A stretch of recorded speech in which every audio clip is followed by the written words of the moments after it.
What's happening? It's just you and me today, Paul. It is. No Eric. The OGs. He doesn't like us anymore. Man, so he decided that he just didn't want to fucking come hang out. I get it. He's got that little indie rock, probably trying to chase around the band Surfer's Blood or something ridiculous. Yeah, Eric is at South by Southwest. But he insisted that we still do a podcast for everybody, for all you listeners out there. Even though he won't listen. He won't listen. No. But we're gonna take you through some stuff. Yes, this is what we do. We some deliver stuff the happening goods. this week. It's been a good week. Good week for baseball in general. Yes. The WBC is going strong. Very much so. I would say. We have some updated standings. Most likely by the time you're listening to this, they will have undoubtedly changed. But let's look at who's still standing. Yes, sir. Cuba actually already advanced to the semifinals. They won Pool A and then beat Australia yesterday to advance. So that was a little bit surprising, but a pretty big accomplishment for them to go that far already. Definitely. Italy and Japan will face off in the quarterfinals tomorrow morning at 3 a.m. Pacific time. So in case you're awake for that one, Paul, you can check that out. Wake up early, check out some baseball. I'm up shortly thereafter for work already, so I don't see a problem there. Japan was unstoppable in their pool. Mm-hmm. I believe they went 4-0. Not totally unexpected, but they look to have some good momentum going forward, and they're going to be playing, like I said, tomorrow. So, as it stands right now, do you think they have the most runs scored of any team? No. Oh, who do you think does? I think, and I was going to talk about this in a second, but I think it might be, well, I don't know. They might. There was, so Korea had a game that they beat China. The score was 22-2. Exactly. And the game was called by the fifth inning. It was a trick question. Okay. Yeah, because it's Korea. Yeah. But only by 1 run or 2 runs right now. So okay. But yeah. And they did what pool is Korea in? Are they in Pool B with Japan? With Japan, okay. Yes. Did they advance? Australia. No? Yeah, okay, that's right. Yeah. That's right. Okay. Yeah, duh. Yep. But yeah, Japan, they just, at this point, they look unstoppable, but obviously they're going to have to face some tougher teams coming up here. Mm-hmm. Right now, as we speak, Dominican Republic and Puerto Rico are battling it out. And this is an elimination game, so it's basically win or go home for both of these teams. Even Venezuela? Wait, no, did they? Dominican Republic and Puerto Rico. Oh, Puerto Rico, sorry. Oh, yeah. No, you're good. So whoever wins this one is moving on. Right now, the score is 5-2 Puerto Rico. Mm-hmm, mm-hmm. A little surprising. Dominican Republic has not looked as strong as I had anticipated. Right? They were the hype of like, holy crap, look at how strong this team is. Yeah. And they lost their first game coming out the gate, which kind of blew me away. They just didn't look good. They didn't look in sync. Only have like 17 runs scored too, like in 3 games. Not doing so good. No. Maybe they'll come back in this game, but it's not looking so good. Yeah. It's only the 4th inning. There's time. Venezuela was surprising for me. Mm-hmm. They swept their way through Pool D. Yeah. So they're going to play the runner-up of Pool C, which will be one of 3 teams, I think, U.S., Mexico, or Canada. Actually, Mexico won today. Yep. Didn't they? Yep. So probably us Mexico or U.S. Yeah. Canada, U.S. Well, no, because Mexico is currently 3-1. Right. U.S. 2-1. Canada 2-2. Yeah. So it would be either U.S. or Mexico. Got it. Those because one like U.S. if U.S. wins today, then they're in. Yeah. And that would also put Mexico in. Yep. Got it. But I think if the U.S. loses today, which they play Colombia tonight. I see. Yeah. Because Mexico beat Canada today. That's okay. Yeah, exactly. And Mexico beat the U.S. as well earlier, a couple days ago. Yeah. So that'll be interesting to watch. I don't know. I think Venezuela has a good chance to go all the way. To me, they've looked the strongest so far. The games that I've seen and the teams that I've watched, they have just looked lights out. Them and Japan have both looked really solid. Absolutely. And I know that the competition is not as high as it will be in the upcoming games, but they look tough. They look great.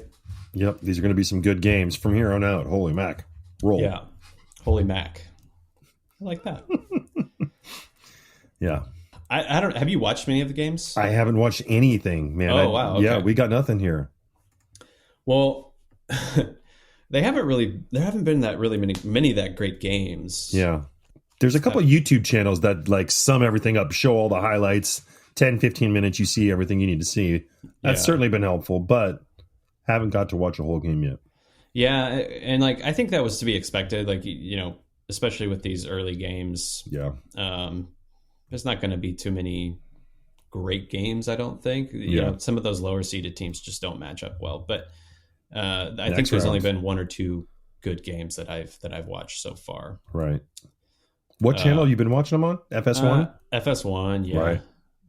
Okay. And I don't know if I have FS2 or not, but like when they first started out, it was the pool that Japan was in, and so a lot of those games were on at like 2:00 in the morning. Oh dang! So I'm not gonna watch those. I'm not gonna stay up for those or wake up for those. Yeah, I think the worst game was, like we talked about, Korea's win over China. Yeah, 22-2, called by the 5th inning. That's just that's mercy rule when you're an adult like that. Yeah, not good.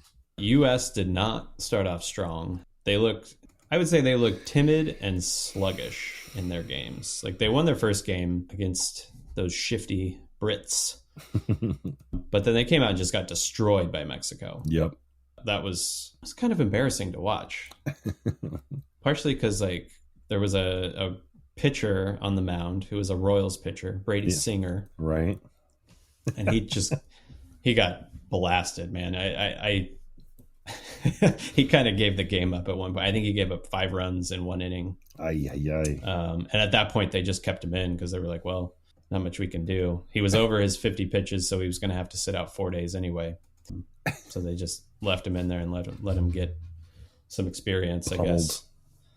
Yeah, but then the next game they came out and pretty much won their game against Canada by the first inning. I think they scored like 9 runs in the first inning. So nice. Maybe something kicked them into gear. Maybe they'll show it again tonight.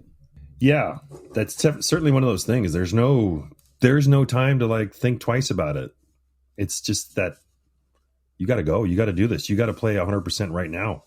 Yeah. I mean, I wonder what that's like trying to get in that mentality, because those guys are so used to just kind of slowly working their way into the season. Exactly. Right? Exactly. And now it's like, okay, it's fucking go time. Let's do this. I'm sure for a lot of them, playing for the pride of the country is more than your professional baseball team. Maybe, but 100% all of a sudden. Yeah, it's been good. It's been good so far. I think it's going to get even better. Oh yes. I'm optimistic that we'll have some really solid games coming up. Yeah, definitely. That's about it for the WBC. I mean, we'll see quarterfinals coming up. Well, they've already started. Obviously, Cuba's in the semifinal. Mm-hmm. Quarterfinals with Italy and Japan will be on tomorrow, which is Thursday. And then we'll probably, if U.S. advances, then we will probably see them Saturday, possibly Friday. Would they be taking on Venezuela Friday? So if U.S. is the runner-up, then they will take on Venezuela. Oh, okay. On Friday. Okay. If they are the winner, then they will take on. Oh, actually, no, I take that back. It's been updated. Mexico has won Pool C. So they will take on the runner-up of Pool D, which would be the winner of Puerto Rico and Dominican Republic. So whoever wins this game right here will face Mexico. So yeah, if U.S. wins today, then they face Venezuela. Cool. That would be a good one. That'll be a tough one. Yeah, exciting stuff coming up. I like it. Oh, wow. What? Did you hear that? No. Like an ad popped up in an ESPN page, and it was like Target locked. Okay, let's go. Let's go. I didn't know what was happening right now. Somebody was trying to bomb you. Yeah, that was kind of weird. Thought we were taking over. Well, Red Dawn. Yeah, Red Wolverines. Dawn. Anyways. Did you ever see that remake of Red Dawn? Oh my God, no. But no. I don't think I've seen it either. It looked bad. Yeah, I did. I mean, the first one wasn't good. What are you talking about? Yes, I mean, it was. It was okay. It was. Oh man, I think that was the first PG-13 rated movie, if I'm correct. Really? The very first PG-13? I think it might have been. Yeah, that movie was great, dude. That was a great movie. I mean, it's a classic. I think it's the Patrick Swayze factor that just brings it all together. C. Thomas It's the Howell. same. It's the same way. It's the same reason that Roadhouse is good, right? It's Patrick Swayze. I don't know about that. I would rank Roadhouse over Red Dawn. Red Dawn. Oh yeah, 100%. Man, as a classic Patrick Swayze lead movie, yes, Roadhouse, absolutely. Red Dawn, though, that was kind of like groundbreaking. What was happening and all this, and the young kids have to fucking get out of their shell and survive for their life, and seeing their parents behind the fucking barbed wire, and like, oh, come on, that was intense. Yeah, the kid had the bomb. They had to leave their friend, and he had the bomb. Yeah, I get it. I mean, maybe it's because like I was.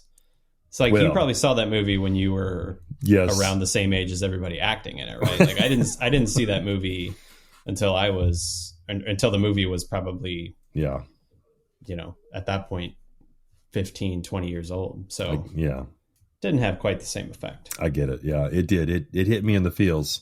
I was right at that age, prime age of being easily influenced. Did you see that they're remaking Roadhouse with Jake Gyllenhaal? Yes. He did like a whole fight. And he's a UFC. It was like a staged fight, yeah. He's a UFC fighter who is done competing and then becomes a bouncer and then suddenly gets roped back into it. And oh my God, no. It's going to be bad. It's going to be terrible. You can't remake Patrick Swayze. Yeah. They're just going to ruin it. Yeah, of course. Same thing they did with Point Break. Man. See, that's what happens when you try and remake a Patrick Swayze classic. Exactly. It doesn't work. It doesn't work. Not in the slightest. It's the Swayze train. You just can't. I love that. You can't get out of the way. You can't break the Swayze train. Yeah. Yeah. Did you say you can't break? I think I said break, but I think I should have said stop. I heard break. You can't break the Swayze train. Oh shit! Lost my headphones. Okay, sorry. Hold on, we're good. Everything's fine now. Oh shit! Hey, baseball. Baseball. Is that what we were talking about? Baseball. I think so, man. I don't know, man. I feel like anytime we can talk about Patrick Swayze is a good time. Oh, heard that. Amen. What else happened this week? Did Patrick Swayze ever do a baseball movie? I don't think so. He should have, though. He should have. It would have been another classic. Kind of a baseball musical martial art sort of thing. Ooh. That's an idea. Maybe we should write a script. Man, that's a great idea, isn't it? We could call it Wasted Pitch and just have it be a baseball movie with karate and all sorts of other... And some song and dance. Song and dance. It'll be the Savannah Bananas, but with karate, and drugs and all sorts of other shit. And mud. Yes, man. Throw in a cocaine bear. It's on. Cocaine bear. I don't know if I want to see that. It looks so ridiculous that it's probably going to be entertaining.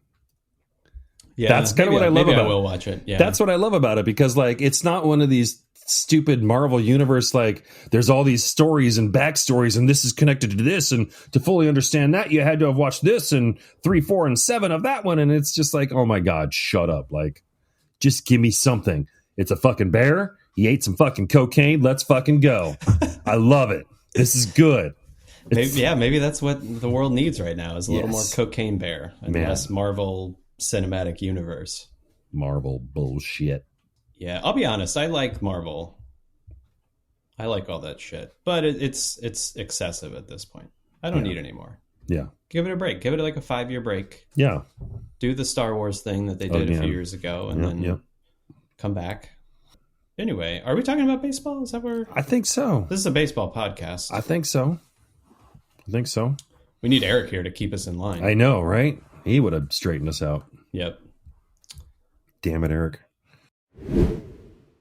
Bally Sports has officially filed for bankruptcy in a move that surprises no one at this point. Interestingly, it sounds like they're going to still broadcast games for most of the teams that they have contracts with. So that's good news for the fans in those cities. Yeah. That they have control of. But how is that working out, though? Well, so I was reading about it today, and there are 4 teams who at this point, there's like still some uncertainty. And that's why MLB has said that they're prepared to come in and broadcast the games for free at that point. So that's Arizona, San Diego, Cleveland, and Cincinnati. Okay. Arizona could be in jeopardy the most because Diamond Sports, which is the umbrella corp for Bally, they have not paid for the rights yet for Arizona. Oh, and they're the only team that they have not paid, and there's some contractual shit going on with their team for why they haven't paid.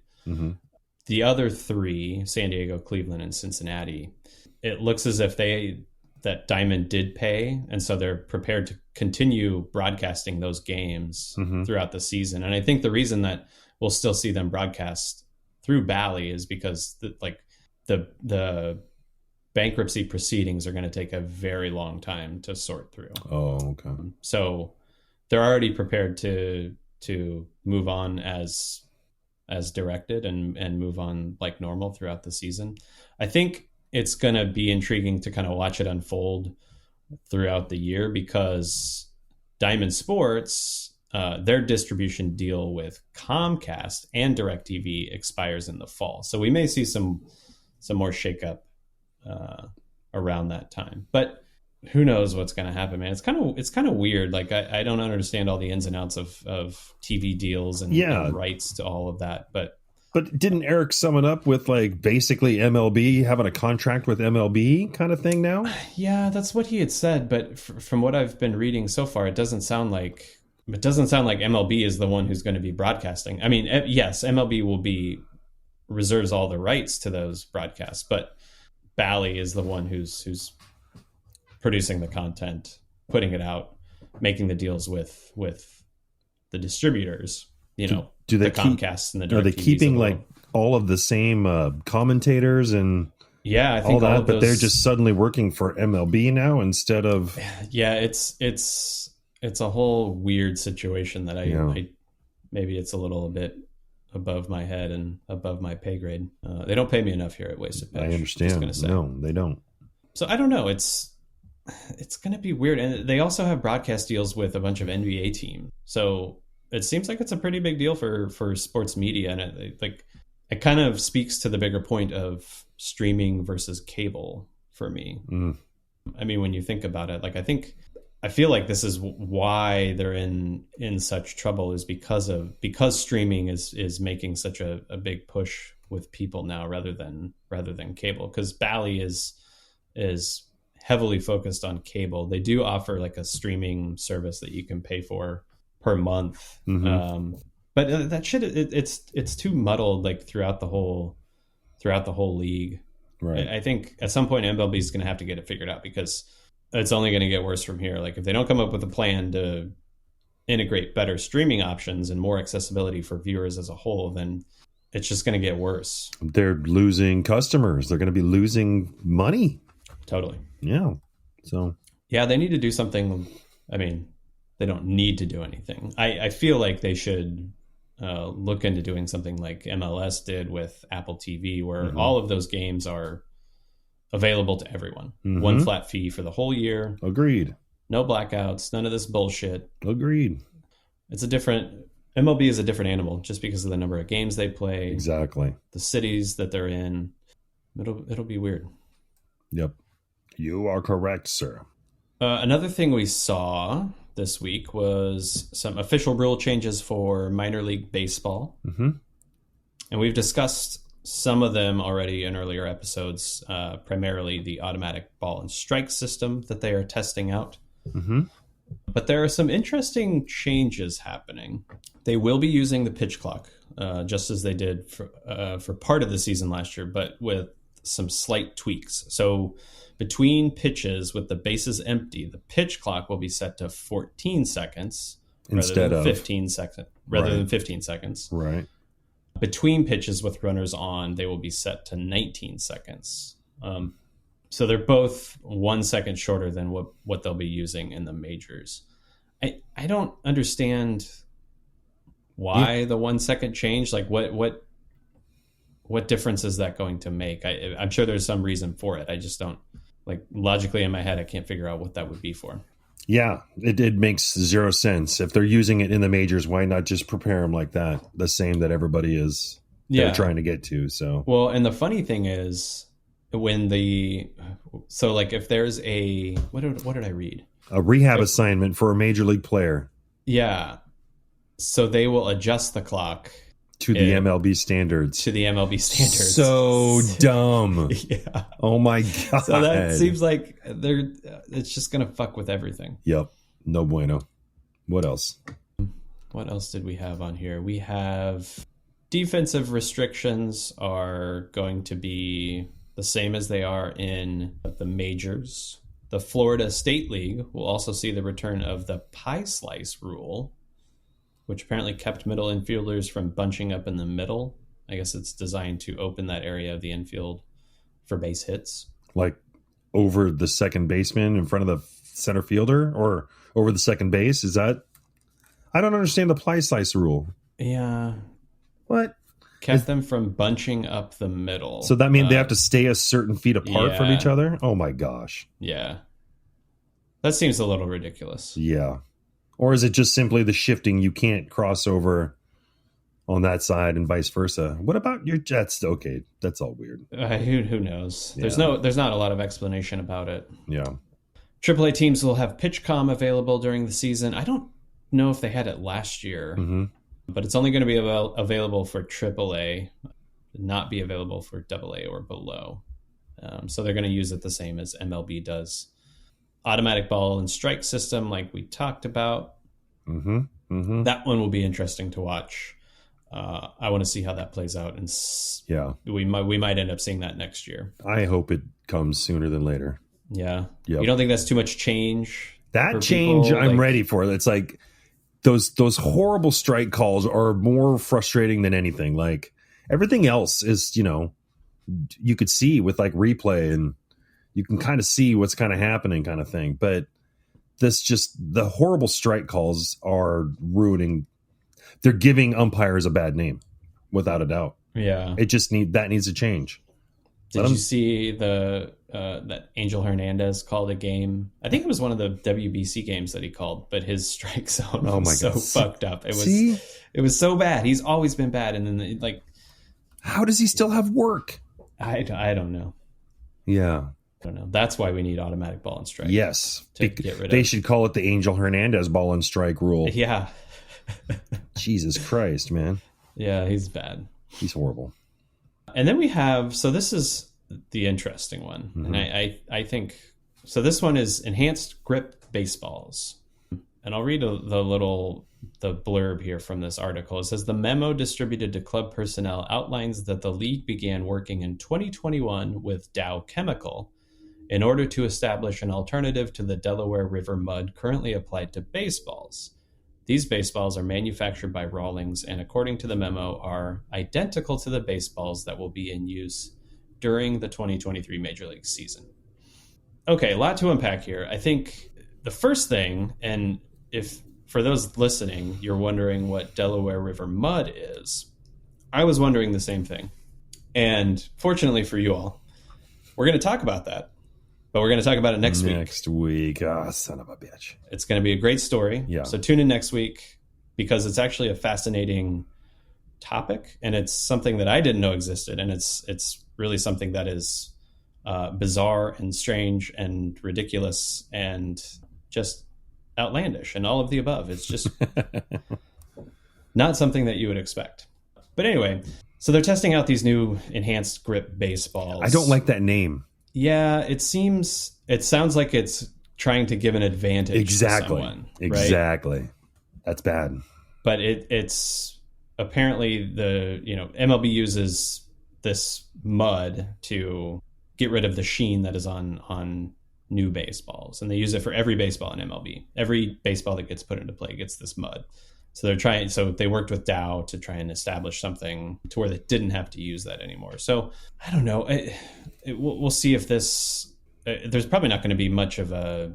I wouldn't think there would be much of a difference in terms of like a data point, but it'll be noticeable from the player's perspective. Like players will be able to tell you, oh, I can tell that this one is different than the mud ball that we've been using. The idea is to get it to feel exactly the same, but to just do it to get to that feel in a different manner, maybe a more timely manner, maybe a more, cost efficient manner. I'm assuming.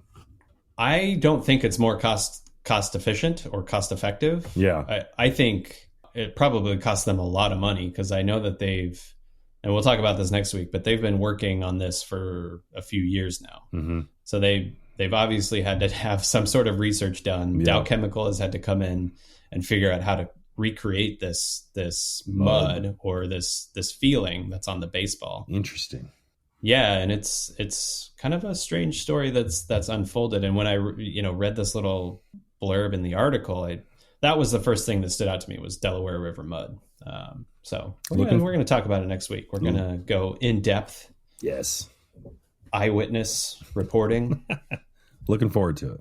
But those are the rule changes for MLB, or for the minor leagues coming up. We'll see how it goes. Mm-hmm.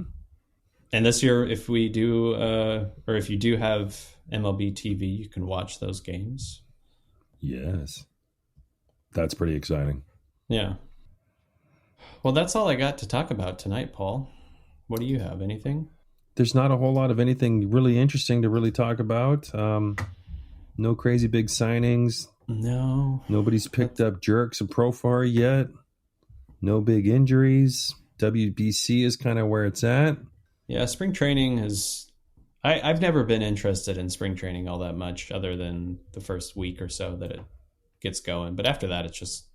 Great Britain has a wonderful guy I mentioned earlier, Harry Ford, who is the Seattle Mariners' #1 prospect.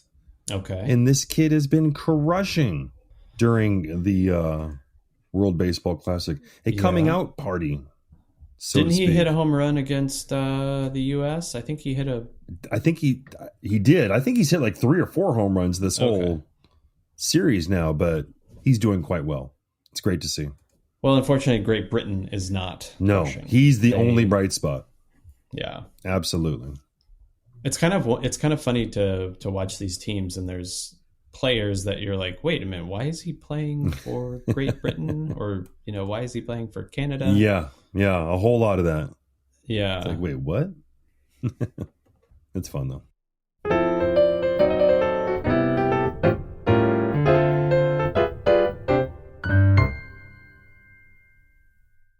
That'll do it for this episode, everybody. Thank you. Thank you for listening. It's a short episode. Eric will be back next week. Yes. Thank goodness. Right. We're completely a shit show without him, obviously. Obviously a shit show. Too much talk about Patrick Swayze. Never enough. Never enough. We'll have more WBC talk for you next week. We will maybe take some quick hits. Obviously. And then we're going to talk about mud. Oh, a wonderful story I'm looking forward to. Bye, everybody. Later.